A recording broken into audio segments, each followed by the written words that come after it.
आज का टॉपिक है पेप्टिक अल्सर और आज की वीडियो में हम समझेंगे कि पेप्टिक अल्सर होता क्या है। इसी के साथ साथ आज की वीडियो में हम कवर करेंगे कि what are the reasons for the peptic ulcer, signs and symptoms for the peptic ulcer as well as test required for the peptic ulcer and what is the treatment for the peptic ulcer. तो अगर हम peptic ulcer को word to word define करें तो यह है कि peptic means which is caused by pepsin enzyme and ulcer are basically the lesions in the mucous lining. तो रीज़न क्या है पेप्टिक अल्सर के? सबसे पहला रीज़न है एच पाइलोरी। एच पाइलोरी क्या है? एच पाइलोरी मतलब Helicobacter pylori which is a gram negative bacteria and ऐसा कहा जाता है कि जितना ज़्यादा एच पाइलोरी का अमाउंट हो उतना ज़्यादा ही चांसेस हैं कि पेप्टिक अल्सर होंगे। और एच पाइलोरी क्या करता है? एच पाइलोरी स्टमक लाइनिंग्स को इन्फ्लेम करता है और it leads to ulcers in the stomach. अगर डॉक्टर्स को शक हो कि किसी पेशेंट को पेप्टिक अल्सर हो सकता है तो सबसे पहले एच पाइलोरी की अमाउंट चेक की जाती है कि एच पाइलोरी कितना है और उसी के स्पेसिफिक टेस्ट हैं जो हम आगे कवर करेंगे। हमारा नेक्स्ट पॉइंट है नसीड्स।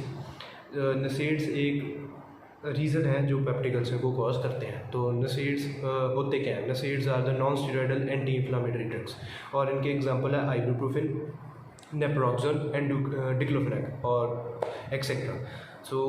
नसेड्स कैसे रीज़न बनते हैं? अगर किसी पेशेंट को लॉन्ग टर्म नसेड्स खाने पड़े तो वो एक रीज़न बनता है पेप्टिक अल्सर का। लॉन्ग टर्म नसेड्स उन पेशेंट्स को खाने पड़ते हैं जैसे कि जिन पेशेंट्स को प्रॉब्लम हो अर्थराइटिस की। तो डॉक्टर उन्हें रिकमेंड करते हैं लॉन्ग टर्म नसेड्स खाने की क्योंकि there is a pain in the joints. और वैसे ही सिमिलर डिजीज़ में तो जब लॉन्ग टर्म नसेड्स खाने की वजह से there is a irritation in the stomach, mucous lining inflame होती है और वो एक अगर लॉन्ग टर्म खाने की वजह से वो एक अल्सर का कॉज बनता है। हमारा अगला पॉइंट है symptoms, science and symptoms for the peptic ulcers.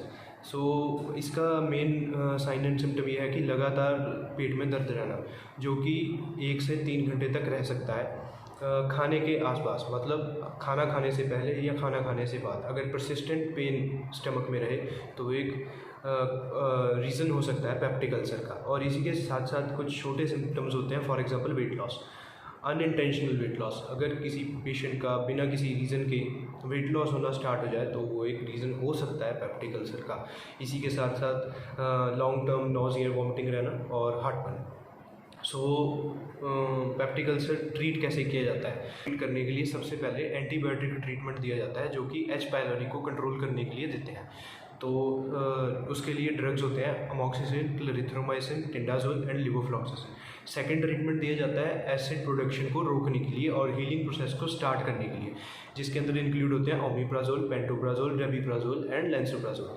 Third treatment दिया जाता है ताकि एसिड प्रोडक्शन को कम किया जा सके और हीलिंग प्रोसेस अच्छी तरह हो सके।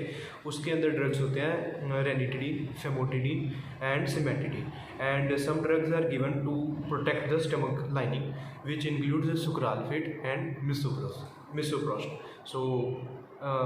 Peptic ulcer topic is complete and I hope आपको वीडियो पसंद आई हो। अगर वीडियो पसंद आई हो तो चैनल को सब्सक्राइब करें एंड वीडियो को लाइक एंड शेयर करें। Thank you so much.